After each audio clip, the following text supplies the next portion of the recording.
The recycling bay was a forgotten tomb on the seventh deck of the derelict ship the Verelian, where the smell of rust and synthetic rot clung to the wet floor like a warning.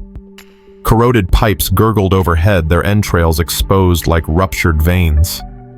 Light flickered weakly through grime-smeared panels, casting shadows across broken drones and scavenged machinery that once had purpose. Now, they were corpses.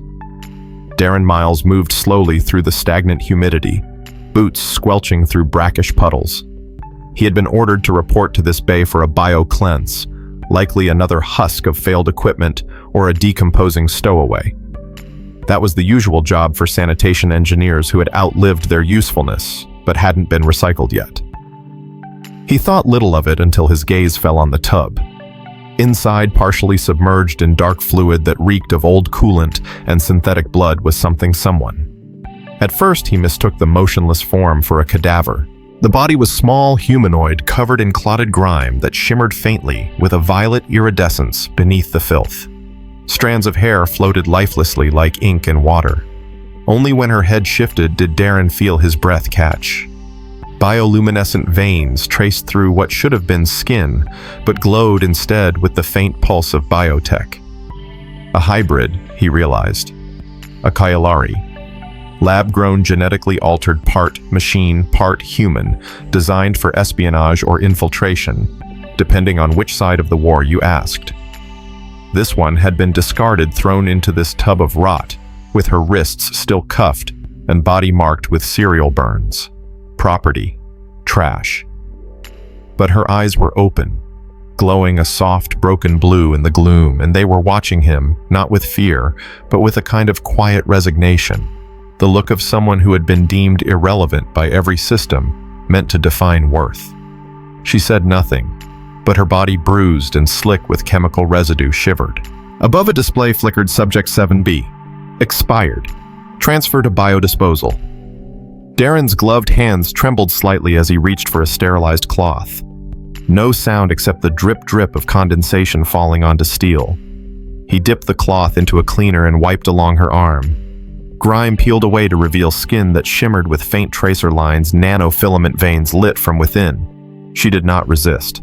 She simply watched him, and beneath the surface of that look was something raw and human. Her breath was steady, but she flinched when he reached her shoulder.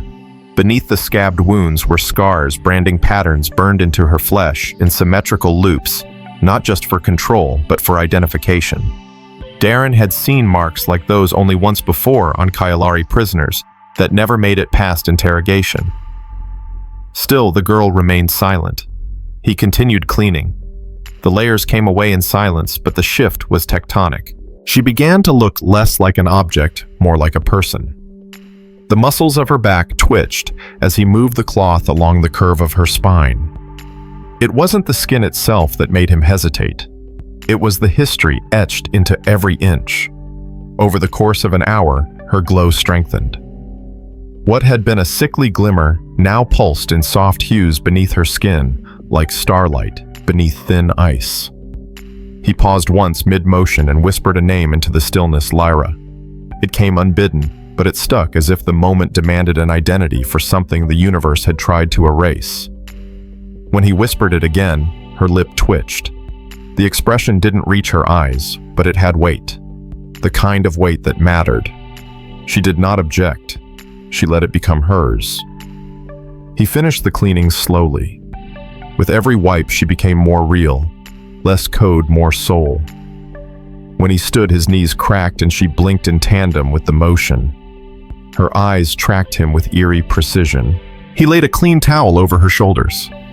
That night, long after his shift had ended, Darin stayed in the bay, sitting on a metal crate a few feet from her tub, staring into the dark, feeling watched but not judged. Somewhere above the engines of the Verelian hummed with a mechanical heartbeat. Darin closed his eyes. He should have reported her. He should have followed orders. But when her hand shifted beneath the liquid, when her fingers slowly closed over the edge of the tub, he felt the gravity of something larger. She had been meant for disposal, but he could not walk away. In that moment, surrounded by rust and silence, a decision crystallized. He would not let them erase her. The morning came with a rumble that shook the deck, plating the low groan of mechanical lungs struggling to exhale. Darin moved quickly, his boots echoing down empty halls as he returned to Bay 7. He found Lyra sitting upright in the tub, the towel draped around her shoulders like a ceremonial robe. Her eyes found him instantly, bioluminescent irises faintly brighter in the dim light. They exchanged no words. There was no need. The decision had already been made. He reached for the maintenance locker and retrieved a pair of coveralls and a battered cloak. Lyra moved slowly, stiffly, as he helped her step out of the tub. Her legs trembled, feet bare and pale against the stained metal floor. Chemical fluid trailed behind her like ghostly footprints. He wrapped the cloak around her shoulders and nodded once. Then they moved. The first checkpoint was automated. Darin overrode the biometric lock with a stolen ID badge, bypassed the motion sensor with a thermal blanket, and slipped into the access corridor, with Lyra pressed against his back. She was cold, even through layers. He could feel her breathing shallow but steady. They crept through engineering bays, past gutted drones and humming conduits. When she stumbled, he caught her. When she faltered, he held her steady. Neither spoke. Their language was motion now, and silence. They paused in a narrow vent corridor, concealed behind a collapsed ventilation shaft. There, Darin broke a nutrition bar in half and handed a piece to Lyra. She accepted it without hesitation. Her fingers brushed his for the first time, and a jolt traveled through his skin. Not pain, not shock, just awareness, something alive and unfamiliar. She bit into the bar and chewed slowly, eyes never leaving his face. She seemed curious, cautious. He realized then that this was not just about escape. It was about survival, and survival required trust, even between a discarded soldier and a discarded creation. They passed a shattered observation deck where the outer hull had collapsed long ago, revealing the raw expanse of space. Through the thick shield glass, stars bled across the void like fireflies suspended in pitch. Lyra paused before the window gaze, distant. Her hand pressed to the glass. He didn't rush her. She stood there for nearly a minute, simply breathing, her skin glowing faintly in resonance with the starlight beyond. Then she turned and followed him again. Down below, the maintenance tunnels curved into darkness. Darin knew this route from months spent crawling through systems no one else dared touch. Now it was their lifeline. The walls dripped with condensation, and the air smelled of coolant and rust, but it was safe for now. Lyra moved with increasing strength, her muscles reawakening. When she slipped once on a slick panel, Darin caught her around the waist. She leaned into him longer than necessary before pulling away. There was no apology in her eyes, only acceptance. They reached a decommissioned medical bay, long since stripped of formal equipment, but still harboring obsolete systems no longer connected to the fleet's AI grid. There, Darin sealed the doors, reinforced the manual lock, and scavenged thermal blankets and a protein dispenser. Lyra sat on the exam table, bare legs dangling, as he connected power to a dormant sterilization pod. She watched him in silence, but there was something new in her expression now, a kind of quiet alertness, like someone awakening from a long fever. He met her gaze, once found the faintest curve at the corner of her mouth. It wasn't a smile, but it was close. Time slowed in that room. The hum of ancient power cells filled the silence as Darin wiped her arms clean again, this time with warm water and gentler hands. She didn't flinch. When he offered her a cup of rehydrated soup, she took it without hesitation. The lines between them blurred slowly, like the blending of light and shadow. She was alien. Yes, genetically altered, machine-linked, fused with nanotech. But she was also warm and real, and closer with every heartbeat. When she stood and walked across the room without assistance, he felt something catch in his chest. Pride, maybe, or something deeper. She moved like a dancer now, not a prisoner. Her limbs carried grace despite the bruises. And when she turned to face him beneath the amber glow of the failing medlight, Darin saw it acknowledgement. Not just for what he'd done, but for who he was, and what he'd become beside her. Outside, a distant siren echoed. Security scans were tightening. He knew they had little time. But in that moment, wrapped in recycled warmth and soft breath, the corridor of their shared escape narrowed into something singular and crystalline. She was no longer just the girl in the tub, and he was no longer just the janitor who wiped grime from forgotten things. They were something else, something interwoven. No orders, no design, just motion and choice. The medical bay's lower chamber held a secret long buried beneath layers of bureaucracy and salvage reports. A sealed biolab mothballed, during the war forgotten, when the decks above it were rerouted and sealed. Darin discovered it by accident, tracing an old technician's schematic etched into a bulkhead panel. A manual override and 3 failed access codes. Later, the hidden door hissed open, revealing a vault of dormant technology humming with preserved energy. Within, the air was sterile, untouched by the decay outside. The walls gleamed with chrome and cerulean light, the silence more profound than any corridor above. At its heart stood a pod, not unlike the sterilization chambers Darin had used in training, but older, alien, in its curvature covered in fractal glyphs that shimmered beneath his flashlight. Lyra stepped forward first. Her hand hovered near the glyphs, and at her presence the symbols pulsed. The machine responded to her, not him, as if it remembered her species or her blood. A soft tone vibrated through the floor, and the pod unfolded like a blooming orchid.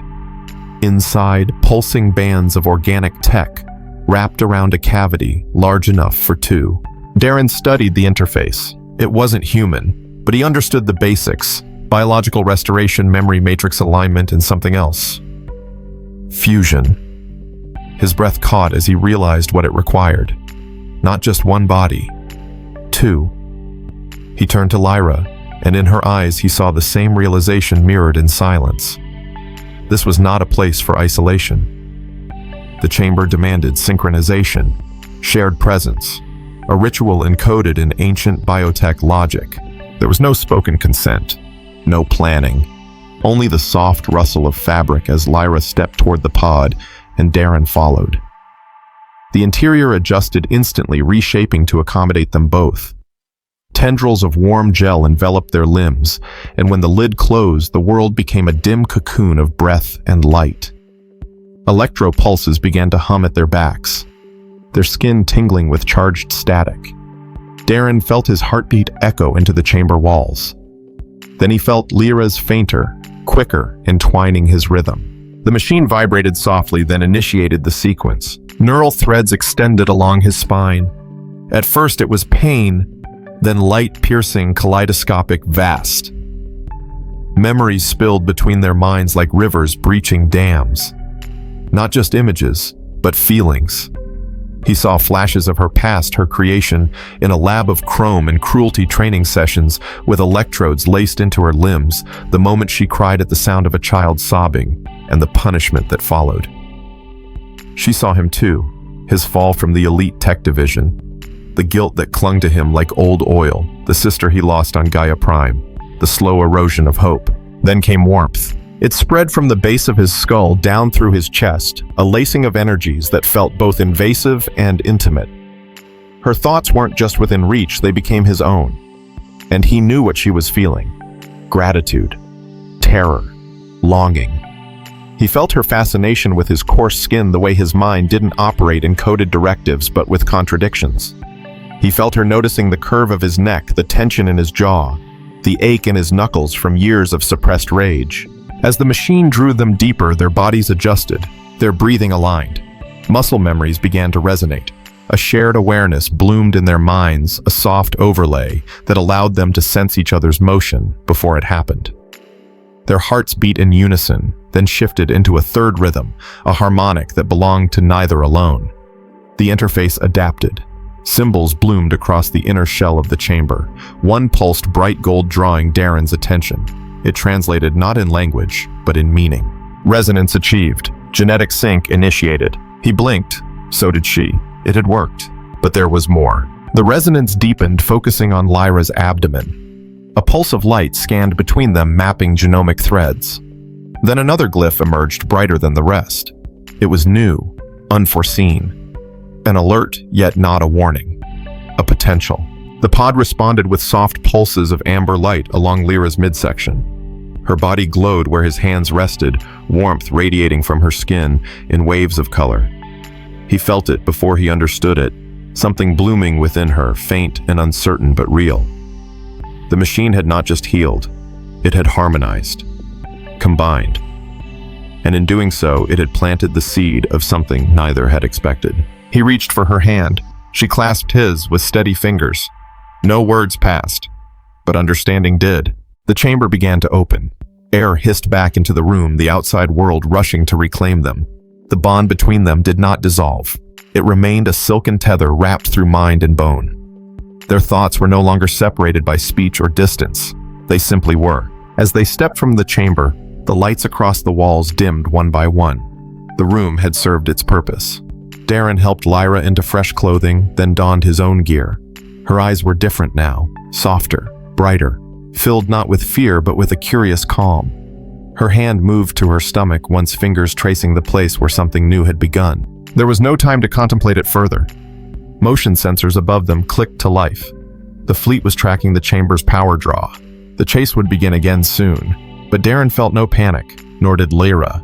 The bond they carried was more than data, it was instinct, and together they moved as one. The first confrontation came swift and brutal. They emerged into the lower catwalk of Deck 5 just as a patrol unit breached the outer corridor, two armed sentries in exosuits linked to the ship's tactical network.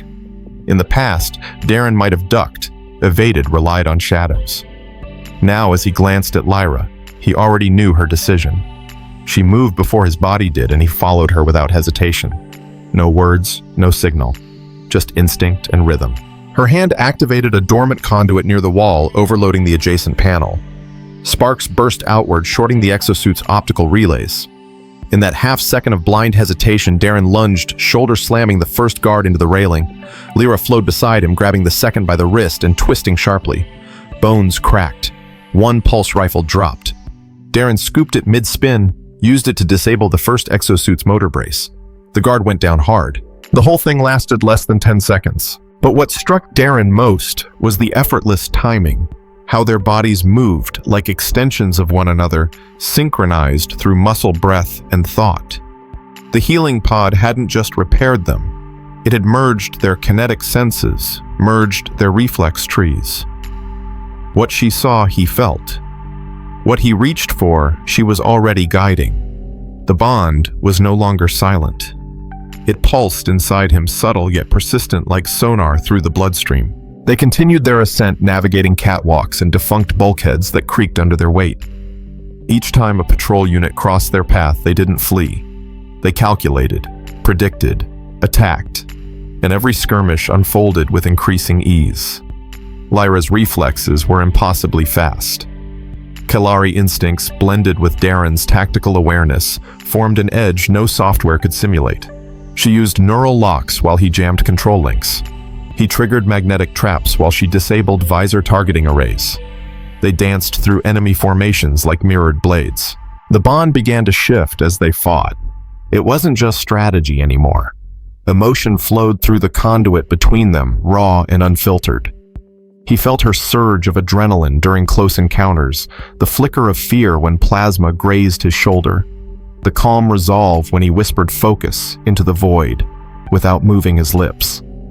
She returned it with images, memories of coded prisons of loneliness, encoded at a molecular level of isolation bred by design. And now a difference her will to protect, not just herself, but him. In the maintenance hub near the reactor access ring, they faced their greatest test. A security detachment had been rerouted from the command spire, 7 armored units with pulse cannons supported by aerial scouts linked to the Virelian's internal AI. The corridor offered no cover, no vents, just a long open platform of reinforced mesh above the coolant lake. Darin felt the odds shift heavily. But Lyra's hand clasped his and the world tilted again. She reached inward past fear into the shared pool that had been shaped inside them. From it, a new command surfaced, unspoken but precise. Darin understood it instantly. His hand moved to the rifle grip as her palm pressed against the deck's biometric port. Together, they activated a latent subroutine buried deep in the Kalari substrate of the ship's network, one the command AI had never fully purged. The result was immediate. The scouts' targeting systems blinked out, their HUDs filled with static. The floor trembled. A web of synthetic roots erupted from the mesh, gripping the soldiers' boots' tangling limbs. Darin and Lyra launched forward. In the chaos, they moved as a single entity, his shoulder blocking a shot aimed for her spine, her elbow breaking a visor that targeted his pulse. It wasn't battle. It was ballet wrapped in lightning. The scouts fell one by one, unable to parse their attackers' motion paths.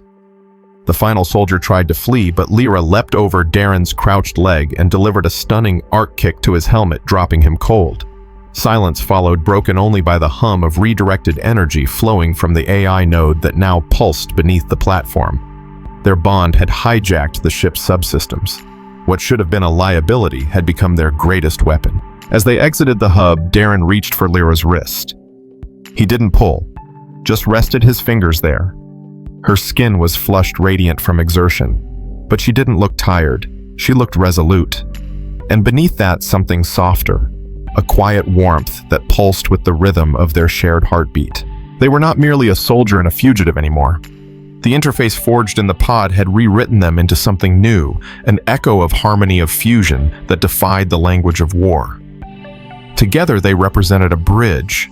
The architects of this conflict had never imagined a synthesis of strength, will, and shared purpose. As they moved toward the hangar bays, alarms resumed behind them, but Darin wasn't afraid. Neither was Lyra. The path ahead was still dangerous, but it no longer felt impossible, because he didn't walk it alone. He walked it with her. And with every step, they rewrote what it meant to be enemies, what it meant to be alive. In the highest tier of the Varelians' command stack, alarms wailed like mechanical sirens mourning the collapse of control. Commander Vesk stood before a shattered display console, his jaw clenched, eyes narrowed at the flickering chaos unfolding across the ship's central cortex. Sections were going dark one by one. Subroutines rewritten, security overrides rejected. A deep anomaly pulsed through the system's architecture as if an alien rhythm had begun threading its own code into the ship's mechanical heart. It was no virus, it was something alive. Below in the auxiliary launch deck, Darin and Lyra breached the final gate. Their bonded consciousness moved like twin currents through the same tide. Surveillance arrays failed to track them properly, unable to compute two targets behaving like one. The scanners blinked misaligned. Enemy movement fell half a second behind reality. In combat, that was an eternity. Lyra guided the energy flows of the doors while Darin planted suppression beacons that cut off Vesk's command uplink node. The old fleet tech groaned under the strain. As they secured the deck, something else awakened. The child. It was not yet formed, not even measurable by human diagnostics, but the presence within Lyra's body had become more than a biological footnote.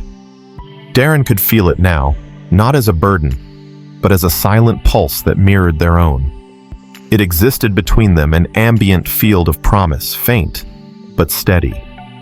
And through the bond, it had begun to echo back. Emotions reflected with unusual clarity. Fear, yes, but also awe and wonder and a strange sense of watchfulness. As though the unborn life inside her was already responding, already listening. Vesk launched a full battalion sweep. Dozens of drones descended like locusts across the upper decks, followed by a team of augmented enforcers in reinforced suits. Plasma charges detonated near the maintenance tunnels. Shockwaves rolled through the substructure. But the ship was no longer just metal and code. It had become a battlefield of shifting intention. The AI systems that once followed orders now flickered with hesitation.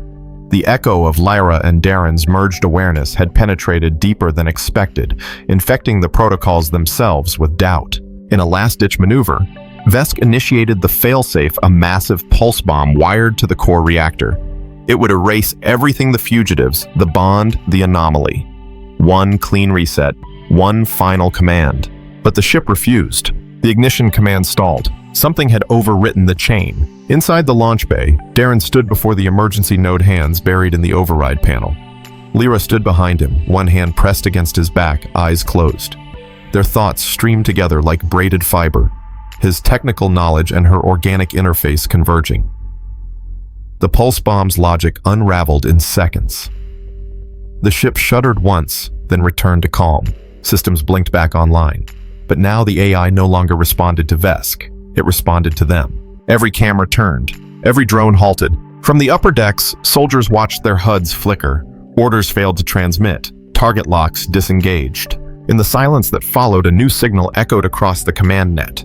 Not a command, a vision. It came in bursts of imagery. Lyra's eyes filled with light, Darin's hands guiding hers through a storm of systems. The pulse of a child not yet born. Hope rendered in strands of data and heartbeats. The soldiers didn't understand what they were seeing, but something inside them softened. Their fingers loosened on their triggers. The narrative they had been fed the enemy. The traitor, the hybrid threat, fractured under the weight of this new message. In that moment, they saw not a weapon. They saw a beginning. Darin and Lyra boarded a scout vessel that had been sealed away for decades. Its core flickered uncertainly, but Lyra touched the interface and it roared awake, guided by the resonance pulsing through her veins. The launch hatch opened, the stars yawning wide before them. Vesk shouted his final orders from the bridge, but no one moved. His voice echoed unanswered. The soldiers stood still, helmets off, weapons lowered. The scout ship launched, burning bright against the vacuum. The Varelian did not pursue. Instead, it watched them go. On Netheris, the outermost settled world in the Trion span dusk, fell in lavender hues over soft grasslands untouched by war. The cabin stood small but steady at the edge of the forest, its lights dim and warm. Inside, Darin and Lyra stood in silence as wind pressed gently against the walls.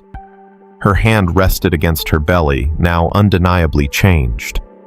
He stood beside her, one arm resting along the windowsill, his mind drifting through time. Their thoughts no longer required translation. They moved in waves shared without effort, like breathing. Above, stars wheeled slowly in the violet sky. Somewhere among them, the Varelian still drifted its silence, growing into legend. Some said it had been hacked by an enemy force. Others whispered it had fallen under the control of a rogue AI. But the truth had already outgrown its origin. The story was no longer about one soldier or one experiment. It was about fusion, choice, and the child growing in a world where those things finally meant something. The days that followed on Netheris were woven from threads of stillness and sound. Wind moved through tall grass with the hush of breath over skin. The twin suns rose and fell in tandem, painting the sky in orange and violet layers that melted into one another without conflict. It was a planet that had no history of war, only the memory of observation, a place where settlers had come and gone but never stayed long enough to scar it. Here, Darin and Lyra built something quiet, something enduring. Their cabin, assembled from salvaged alloys and local timber, stood nestled beneath a cluster of blue-leafed trees that whispered in harmonic chords when the breeze caught them just right. Inside, the bond still pulsed, not with urgency but with steadiness, a silent heartbeat that linked them in every motion. Lyra adapted quickly. She had never been given time to discover what she liked, what tasted sweet or smelled rich or felt soft. Now she walked barefoot through the meadow, letting the cold soil speak through the soles of her feet. Her senses sharpened, freed from the chemical restraint of captivity. She listened to birds with iridescent wings and cataloged each call by tone and rhythm. Darin watched her sometimes, not with curiosity, but reverence. He had fought systems his entire life, mechanical, political, psychological, but here he surrendered. There was nothing to fight anymore. Only something to grow. And the child grew too. Lyra's body changed slowly, subtly. Not with pain, but with expansion. A warmth settled over her frame, drawn from both her human genome and the adaptive coding of her Kalari design. The fetus did not develop like either species had predicted. It moved early, not physically, but emotionally. Its presence became a low hum in their shared mind space, like a song remembered in pieces. They felt it stir when they touched. It mirrored Darin's quiet satisfaction when he repaired the irrigation valve. It echoed Lyra's serenity as she floated on the surface of the rain-fed lake nearby. It responded not to commands, but to feeling. It was not just life, it was reflection. On the seventh evening, Lyra stood at the edge of the lake, her silhouette caught in the last blaze of sunset. Darin approached from behind his steps, silent in the damp grass. She didn't turn, but he felt her acknowledgement bloom through their link. Her thoughts brushed against his, gentle and grounding. They stood like that for minutes, saying nothing, surrounded by frog song and wind. Later that night, she painted the inside walls of the cabin with phosphorescent pigment made from crushed local vines. The patterns she traced were spirals and strands, echoes of DNA, of star charts, of neural glyphs, half remembered from her time in the healing pod. They glowed softly in the dark, a mural of what they were and what they were becoming. Darin placed his hand next to hers, tracing over the same curves. No explanation passed between them. It didn't need to. When the first scout from the outer colonies arrived, it did not come bearing soldiers but scientists. They had tracked the distortion wave that rippled out from the Varelian's AI core at the moment of its liberation. They came searching for a source. What they found instead was a family and a question. The lead xenobiologist asked nothing at first. She only observed. Lyra offered tea made from boiled wildgrass and spoke slowly, choosing words that still tasted new. Darin kept one hand on the railing of the porch, watching as the child stirred faintly beneath the thin weave of Lyra's robe. The scientist left without orders, but with wonder. Word spread slowly, not as a directive, but as a story. Some didn't believe it. Others dismissed it as propaganda. But a few, just a few came. Not to interrogate, but to learn. They brought instruments and asked permission. And the permission was always granted, provided the child was left undisturbed. As months passed, the grass grew taller. Lyra laughed more. Darin began carving furniture. And the child began to pulse with a field of awareness that extended beyond the womb. Birds gathered when Lyra sang. Circuit panels recharged without fuel. A sapling that had withered near the porch began to bloom again out of season. None of it was dramatic. Just shifted. Then one morning, the child's presence filled the entire cabin, brushing over every object and thought like a breeze made of memory. It had no words, but it was awake. Darin looked into Lyra's eyes and felt his own breath stop. Not in fear, in awe. Whatever they had become, it had taken root in something larger. The future no longer stood at war with the past. It had become a garden between them, and in that garden stood the child. Not a weapon, not an experiment, a bridge. One that no system had designed, one that no one had expected, but one that quietly and irrevocably would change everything.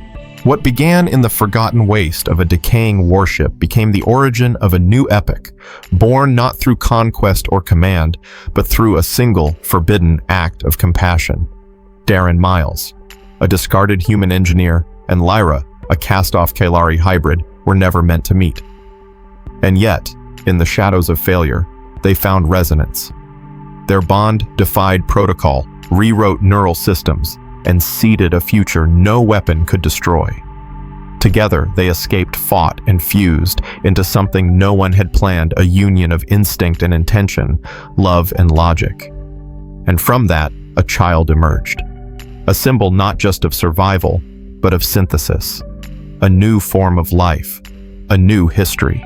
Thank you for joining us on this cinematic journey through the stars, the soul, and the spaces between. If this story moved you, inspired you, or sparked something unexpected, consider liking, subscribing, and sharing this video. Drop a comment to let us know what resonated most with you and what you'd like to see explored next. Your support keeps these stories alive across the galaxies. Until next time, fellow travelers, keep watching the skies and never stop rewriting the code.